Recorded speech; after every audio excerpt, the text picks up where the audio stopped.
दोस्तों, प्यार जब कम उम्र में किया जाता है तो कहीं ना कहीं क्राइम होने की गुंजाइश हो जाती है, क्योंकि छोटी उम्र में, कच्ची उम्र में सोचने समझने की शक्ति उतनी नहीं होती कि इंसान गलत और सही को समझ सके।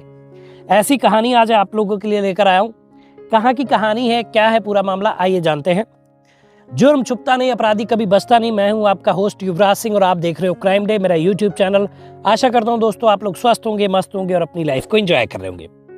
उत्तर प्रदेश की इत्र नगरी कही जाने वाली कन्नौज, जहाँ की ये स्टोरी है। एक 15 वर्षीय नाबालिग लड़की है। अब वो अपना ज़्यादा समय सोशल मीडिया पर बिताती है, क्योंकि जानते हैं कि आजकल हर किसी के पास मोबाइल है, वो भी एंड्रॉयड, और डेटा फ्री है ही है, काफ़ी ज़्यादा डेटा मिलता है, जानते ही हैं। इसी बाबत उसकी जो है अपने पड़ोस के गांव भगवतपुर गांव निवासी विकास बाथम से हुई। विकास बाथम के पिताजी का नाम बलवीर है, बलवीर बाथम। इनसे उनकी बातचीत शुरू हुई। अब गांव ज़्यादा दूरी पे नहीं था, तो दोनों ने बातचीत जब शुरू हुई तो सोचा यार अब तो पास का गांव है तो कभी मिलने का मौका भी मिलेगा। दोनों ने बातचीत शुरू की। उसके बाद दोनों ने नंबर एक्सचेंज कर लिए और लड़का करीब 20-21 साल का था। दोनों में बातचीत होने लगी। अब जो ये दोस्ती थी, ये दूसरे को आई लव यू बोलकर प्रपोज कर दिया। अब ये दोनों गर्लफ्रेंड बॉयफ्रेंड बन गए। अब इसी बीच जो है विकास बाथम इस लड़की से अक्सर मिलने आता था गांव में। शाम के अंधेरे में, रात के अंधेरे में मिलते थे, बातचीत करता था और चला जाता था। लेकिन अब वो ये चाहता था कि इससे शादी कर ले। लेकिन जो न्यूज़ में बात आई है वो भी मैं आपको बताऊंगा और अपना तर्क भी रखूंगा। अब उसके बारे में मैं आपसे राय कमेंट बॉक्स में लूंगा।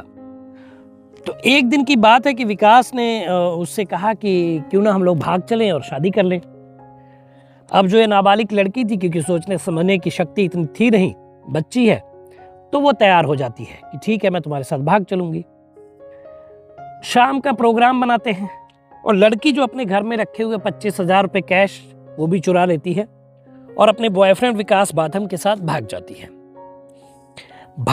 है। तो अब ये इनके पेरेंट्स का कहना है कि जब भाग कर गई तो वहाँ पे विकास बाथम ने इनके साथ रेप किया, ज़बरदस्ती की और अपने 4 दोस्तों को भी सौंपा।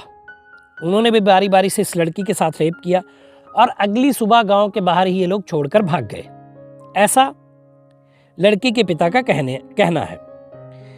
जब इस बाबत पुलिस से बातचीत की गई तो कोतवाल अजय अवस्थी ने बताया कि रेप की पुष्टि तो हुई है, यानी कि शारीरिक संबंध बने हैं, लेकिन गैंग रेप की पुष्टि नहीं हुई है कि उस लड़की के साथ गैंग रेप नहीं हुआ। तो पॉइंट जो मैं यहाँ पे रखने वाला हूँ, जिस पर आप लोग गौर करिएगा, पॉइंट ये है कि अगर ये लड़की उस लड़के के साथ अपनी मर्जी से भागी थी तो उस लड़के को इस लड़की से जबरदस्ती करने की तो जरूरत ही नहीं थी। इनके तो जिस्मानी ताल्लुकात ऑलरेडी बनते होंगे, बनेंगे भी, क्योंकि गर्लफ्रेंड बॉयफ्रेंड थे। और जब 25,000 रुपये लेके गई है तो किसी ऐसे इंसान के लिए वो नहीं भागी होगी जो इसको जानता नहीं होगा और जाके कहीं रेप कर देगा। तो ये शायद जो रिपोर्ट है वो गलत है, मुझे जो लगता है आइडिया। तो आप लोग अपनी राय रख दीजिएगा कमेंट में कि आपको क्या लगता है कि ये सही FIR है, मतलब घर वालों ने सही रिपोर्ट दर्ज कराई है। मेरे ख्याल से तो नहीं है, बट आप अपनी राय रख सकते हैं। बट जो न्यूज़ में कहानी थी, जो पूरी जो थी, वो मैंने आपको बताई कि उनका कहना है कि बच्ची के साथ 4 लोगों ने, अन्य ने भी रेप किया है और विकास बाथम ने तो किया ही है। तो एक छोटी सी कहानी थी उत्तर प्रदेश के कन्नौज की, जो मैंने आपको बताई। तो दोस्तों, आपके इर्द गिर्द भी कोई कहानी है तो नीचे व्हाट्सएप नंबर फ्लैश हो रहा है, उस पर मैसेज कर दीजिए। वीडियो के माध्यम से मैं आपको उस कहानी से रूबरू कराऊंगा। तो दोस्तों, ये वीडियो था, बताइएगा वीडियो कैसा लगा, कमेंट करिए, शेयर करिए, चैनल को सब्सक्राइब करिए। मिलेंगे अगली वीडियो में, तब तक मुस्कुराते रहिए, खुश रहिए, क्योंकि जीवन बहुत छोटा है। धन्यवाद।